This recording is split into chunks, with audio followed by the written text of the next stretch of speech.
જય માતાજી મિત્રો। તો જો મિત્રો, શાકભાજીમાં પાણી ચાલુ છે અને જો ત્યાંથી પાણી આવે છે, રિંગ કરેલી છે।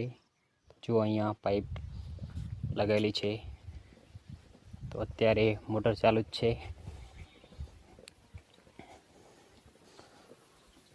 તો ચાલો જઈએ આપણે વાડીમાં। તો જો મિત્રો, અહીંયા વાડી છે। તો મિત્રો, પાણી છેક ઉપર જાય છે, ડુંગર ઉપર શાકભાજી વાવેલી છે ત્યાં।